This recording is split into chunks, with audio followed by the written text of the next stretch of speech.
श्री स्वामी समर्थ. अधिक महिना म्हणजे नेमकं काय? धोंडा महिना असं का म्हटलं जातं आणि या महिन्याचं खरं आध्यात्मिक महत्त्व काय आहे? या व्हिडिओमध्ये आपण अधिक महिन्याचं गूढ सत्य, त्यामागची पौराणिक कथा आणि आपल्या जीवनावर होणारा सकारात्मक परिणाम जाणून घेणार आहोत. अनेकांना हा महिना निरुपयोगी वाटतो, पण खरं पाहिलं तर हा आहे भगवंताची कृपा मिळवण्याचा सर्वात खास काळ. भगवान विष्णूंनी या महिन्याला पुरुषोत्तम महिना म्हणून मान दिला आहे आणि सांगितलं की या काळात केलेली भक्ती, जप, तप आणि दान याचं फळ अनेक पटीने वाढत असतं.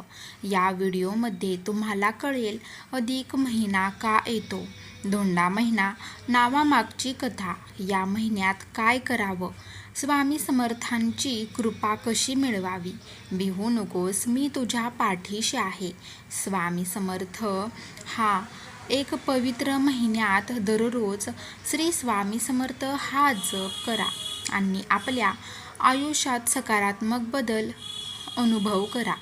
चॅनलला सबस्क्राईब करा आणि अशाच आध्यात्मिक प्रेरणादायी व्हिडिओसाठी आमच्यासोबत राहा. तुमच्या मनात कधी प्रश्न आला आहे का हा महिना का येतो आणि याचं आपल्या जीवनात काय महत्त्व आहे? चला तर मग आज आपण त्यामागची आध्यात्मिक रहस्य जाणून घेणार आहोत. हिंदू पंचांगानुसार वर्षात 12 महिने असतात, पण सूर्य आणि चंद्राच्या गणनेत थोडा फरक असल्यामुळे दर 3 वर्षांनी एक अतिरिक्त महिना येतो, तोच हा अधिक महिना. पण मित्रांनो, हा महिना फक्त गणिताचा भाग नाही, हा महिना आहे भगवंताची कृपा मिळविण्याचा सुवर्ण संधी. पूर्वी या महिन्याला कोणीही महत्त्व देत नव्हतं. लोक त्याला धोंडा महिना म्हणजेच निरुपयोगी महिना असे म्हणायचे. तेव्हा हा महिना दुःखी होऊन भगवान विष्णूकडे गेला आणि म्हणाला, मला कोणी मान देत नाही, माझं अस्तित्व व्यर्थ आहे का?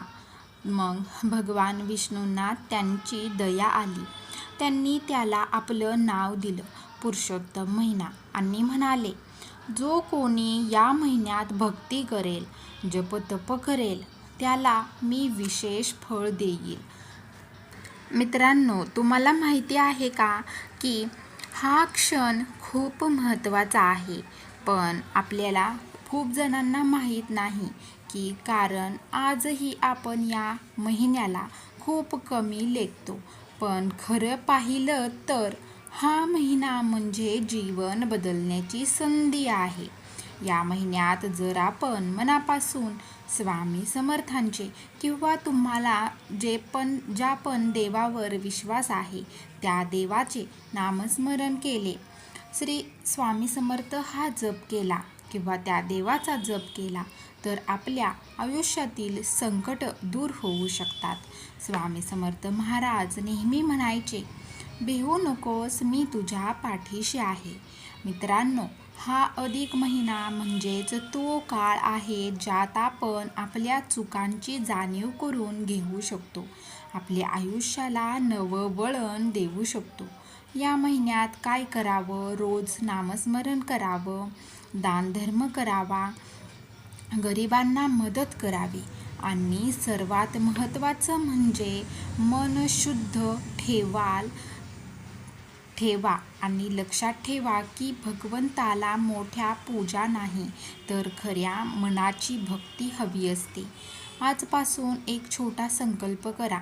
दररोज 5 मिनिटं जरी स्वामी समर्थांचं नाव घेतलं तरी तुमचं आयुष्य नक्की बदलू शकते. शेवटी एवढंच सांगतो, हा धोंडा महिना नाही, हा आहे देवाची कृपा मिळवण्याचा महिना. अवधूत चिंतन. श्री गुरुदेव दत्त. स्वामी महाराज की जय.